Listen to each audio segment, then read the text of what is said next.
हम भी चाह रहे हैं यहाँ पे अगर दोनों पक्षों में पथराव हुआ है जांच कर लो और एफआईआर कर लो, कौन रोका है आपको।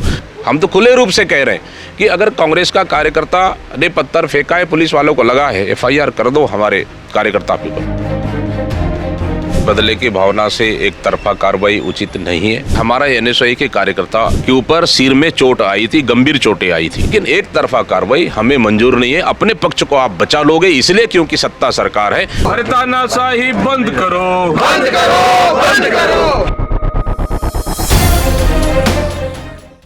रात गुजर चुकी है, सुबह के 5 बज रहे हैं और करीब 11 घंटे से छत्तीसगढ़ की राजधानी रायपुर के एक थाने में कांग्रेस का चल रहा धरना अभी तक जारी है। दीपक बैज प्रदेश कांग्रेस कमेटी के अध्यक्ष हैं, खुद इस धरने का नेतृत्व कर रहे हैं और वे भी रात भर बैठे रहे, हम भी देख रहे थे। बैज जी, क्या है आगे का मतलब फैसला, क्या एफआईआर हो रही है या फिर आप लोग आगे इस धरने को कंटिन्यू करने वाले हैं? बिल्कुल, कल शाम को सवेरे 6:15 नहीं, शाम को 6:15 बजे से लेकर अभी दूसरे दिन सवेरे 5:05 हो गया। लगातार हमारा धरना प्रदर्शन लगभग 11 घंटे तक थाने में चल रहा है, शांतिपूर्वक चल रहा है। और हम लोग का तो मांग वही है कि बदले की भावना से एक तरफा कार्रवाई उचित नहीं है। एफआईआर हमारे पक्ष भी होना चाहिए और उसके बाद जांच कर लीजिए, हमें कोई दिक्कत नहीं है।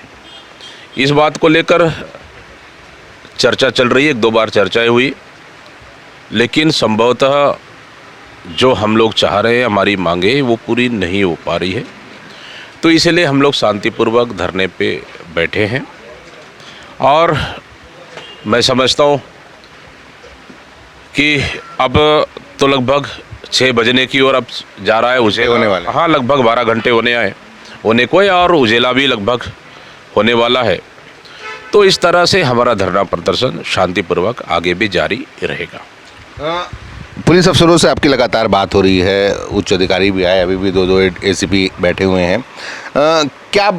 कहाँ बात नहीं बन पा रही है? क्या मंत्रियों के नाम आपने दिए हैं शिकायत में, अपनी तरफ से शिकायत पेश की है, आवेदन भी पेश किया है, उसमें मंत्रियों का नाम है, इस वजह से एफआईआर? हम लोगों ने तो स्पष्ट रूप से आवेदन दिया है, नाम सहित दिया है कि इन लोगों पर एफआईआर होनी चाहिए। अब कहाँ दिक्कतें हो रही है, क्या चीज़ की दिक्कतें, अब पुलिस प्रशासन स्पष्ट बता दे हमें कि ये चीज़ में हमको दिक्कत है, इसलिए नहीं कर पा रहे हैं। अब स्पष्ट क्या चीज़ में दिक्कत है वो तो बता नहीं पा रहे हो, लेकिन बता दे भाई इस चीज़ में हमको दिक्कत है इसलिए नहीं कर पा रहे हैं, तो हमें कोई दिक्कत नहीं है नहीं, वो स्पष्ट कर दे। आप 2 एफआईआर की बात कर रहे हैं। एक एफआईआर जो राजू भवन में प्रदर्शन के दौरान भाजपा ने जो प्रदर्शन किया था, राजू भवन घेराव का जो कार्यक्रम किया था, उस दौरान कांग्रेस कार्यकर्ताओं पर जो रोकने के लिए खड़े थे उन पर एफआईआर हुई, ये आरोप आप लगा रहे हैं। दूसरी एफआईआर कौन सी है? बिल्कुल, लगातार 2 दिन में 2 एफआईआर हुई है। प्रधानमंत्री नरेंद्र मोदी जी की पुतला जलाने को लेकर राजधानी रायपुर में हमारे एनएसयूआई के 9 कार्यकर्ताओं के ऊपर एफआईआर हुआ, नॉन अवेलेबल धारा लगा है। दूसरे दिन राजीव भवन में भारतीय जनता पार्टी का प्रदर्शन हुआ और एफआईआर हमारे 12 कार्यकर्ताओं के ऊपर हुआ। इस तरह से 2 दिन में 12 + 9 कार्यकर्ताओं के ऊपर एफआईआर हुआ है। तो इस तरह से लगातार हमारे कार्यकर्ताओं पर एफआईआर होते रहेगा और नॉन अवेलेबल धारा पे एफआईआर होगा, तो हम लोग चुपचाप बैठेंगे क्या? मतलब जानबूझकर इस तरह से बड़ी बड़ी धाराओं में एफआईआर करना ये गलत है। उसी का हमारा शांतिपूर्वक प्रतीकात्मक है और हम लोग शांतिपूर्वक प्रतीकात्मक रूप से हम लोग विरोध प्रदर्शन कर रहे हैं कि इस तरह की धारा लगाना उचित नहीं है। आप पहले जांच कर लेते, जांच करने के बाद हाँ लगता है जिम्मेदार है, दोषी है, तो कार्रवाई करते, हमें कोई दिक्कत नहीं थी। लेकिन लगातार बिना जांच किए आप सीधा नॉन अवेलेबल धारा लगा दो, उसके बाद एक तरफा कार्रवाई कर दो, उसके बाद आप कह रहे हैं कि अब जांच करेंगे। भाई ये तो न्याय संगत नहीं है। हम तो इसी चीज़ को पहले कर रहे थे, जांच कर लेते। लगता है हाँ दोनों पक्षों ने पथराव किया या दोनों पक्षों में मारपीट हुआ है, दोनों पक्षों को ऊपर एफआईआर करना है, कर देते। लगता है कि पत्थर इसने फेंका है तो एफआईआर कर देते। मतलब बिना जांच किए सीधा एफआईआर कर दो, उसके बाद आप फिर बोलोगे कि नहीं अब मुसीबत आई सर पर, तो आप बोलेंगे जांच करेंगे। ये तो संभव नहीं है। उसी चीज़ को आप जांच कर लेते, तथ्य परख लेते, दोनों पक्षों से बात कर लेते, ये देखिए आपकी गलतियाँ ये है, आपकी गलतियाँ ये है, उसके बाद FIR कर लेते, हमें कोई दिक्कत उस पर नहीं होता। लगातार FIR जो गलत तरीके से FIR की बात हो रही है, सरगुजा संभाग में नगरीय चुनाव के टाइम, नगरीय निकाय चुनाव के वक्त, उपचुनाव के वक्त भी एक आया था, तब आप लोगों ने काफ़ी लंबे समय तक धरना दिया। ये तीसरी बार थाने में बैठना पड़ रहा है। सरस्वती नगर थाने में ABVP कार्यकर्ता और NSU कार्यकर्ता के बीच में कॉलेज में विवाद हुआ, ठीक, और हमारे NSI कार्यकर्ता के ऊपर FIR हो गया, ABVP कार्यकर्ता के ऊपर FIR नहीं हुआ, जबकि हमारा NSI के कार्यकर्ता के ऊपर सिर में चोट आई थी, गंभीर चोटें आई थी। FIR हमारे खिलाफ हो जाता है, ABVP कार्यकर्ता का नहीं होता है। 3-4 घंटे धरने में बैठे तो FIR होता है, वहाँ भी बोल रहे हैं जांच करेंगे। मतलब हमारा FIR, उनका FIR आप बिना जांच के हमारे ऊपर कर देते हैं। अरे मैं, ये हमारा FIR को आप जांच करते हैं। आप शिवनंदनपुर में देखेंगे, भारतीय जनता पार्टी कार्यकर्ता हमारे कांग्रेस के कार्यकर्ता घर में जाकर झगड़ा करता है, उसी के ऊपर FIR हो जाता है आर्म्स एक्ट में, बिना जांच किए। अब हम जब बोले भाई आपने एक्ट क्यों लगाया, हम जांच करेंगे, मतलब गजब का नियम कानून है भाई। मतलब आप कांग्रेस के ऊपर बिना जांच के FIR कर दो और भाजपाइयों पर जांच करो, उसके बाद कार्रवाई करना है नहीं करना है वो तय होगा। और ये तीसरा मामला यहाँ पे लगातार इस तरह के मामला आखिर शासन प्रशासन क्यों जानबूझकर कर रही है? डराने के लिए, धमकाने के लिए, दबाव बनाने के लिए, हरासमेंट करने के लिए, मनोबल तोड़ने के लिए है क्या? मतलब ये कहीं ना कहीं साजिश है और ये साजिश हम चलने नहीं देंगे। गलत FIR हम बर्दाश्त नहीं करेंगे। हाँ, हमारा कार्यकर्ता गलत है, कार्रवाई करिए, लेकिन बिना जांच पड़ताल के सीधा FIR कर देना, नॉन अवेलेबल धारा लगाना, ये हमें स्वीकार नहीं है। पहले ही छत्तीसगढ़ कांग्रेस कई मोर्चों पर लड़ रही है, चाहे वह नकटी का मामला हो, प्रदेश के लॉ एंड ऑर्डर का मामला हो। हाल ही में अभी जब से दिल्ली में जंतर मंतर में जो युवाओं का प्रदर्शन रहा, उसके समर्थन में भी लगातार यहाँ प्रदर्शन किए जा रहे हैं। अलग अलग युवा संगठन प्रदर्शन कर रहे हैं, उसमें कांग्रेस के अलग अलग जो संगठन हैं, चाहे वो NSI हो, चाहे युवा कांग्रेस हो, सब उस समर्थन में, उस प्रदर्शन में शामिल हो रहे हैं। एक और मोर्चा आप लोगों के लिए तैयार हो गया। पूरे देश में भारतीय जनता पार्टी और सरकार के खिलाफ में माहौल है और उस माहौल से सरकार भारतीय जनता पार्टी बौखला गई है। इसलिए दिल्ली में जंतर मंतर पे छात्रों के ऊपर लाठी बरसाया जा रहा है। हमारा नेता प्रतिपक्ष माननीय राहुल गांधी जी को घसीट कर उन्हें थाने ले जाया जा रहा है, ठीक। और छत्तीसगढ़ में लगातार 2 दिन में 2 FIR कर दिया जा रहा है और कार्यकर्ता हमारे कांग्रेस भवन और हमारे कार्यकर्ताओं गाली गलौज कर, चप्पल जूता फेंक कर, लाठी डंडा फेंक कर, पथराव फेंक कर हमारे ऊपर FIR दर्ज किया जा रहा है। मतलब ये तो न्याय संगत नहीं है।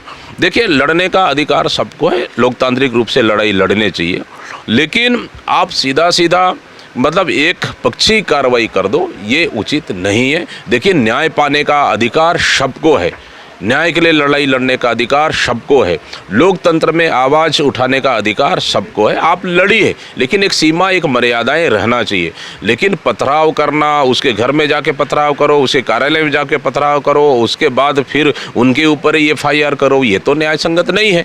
मतलब पथराव भी हमारे ऊपर करोगे, गालियाँ भी हमको दोगे, पानी पाओ, जूता चप्पल भी हमारे ऊपर फेंकोगे, डंडे लाठियाँ भी हमारे ऊपर फेंकोगे और उसके बाद FIR भी हमारे ऊपर करोगे, ये तो न्याय संगत नहीं है। किसी भी एंगल में न्याय संगत नहीं है। देखिए, हाँ, दोनों पक्षों में गलती हुआ है, दोनों पक्ष कार्रवाई कर लीजिए, आपको कौन रोका है, लेकिन एक तरफा कार्रवाई हमें मंजूर नहीं है। अपने पक्ष को आप बचा लोगे इसलिए क्योंकि सत्ता सरकार है, विपक्ष है इसलिए उसको आप मतलब FIR कर दो।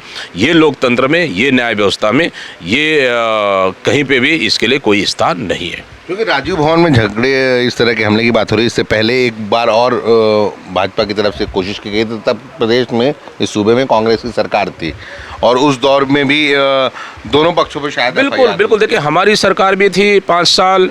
लगता है कहीं दोनों पक्षों की गलत है तो दोनों पक्षों के FIR हुआ।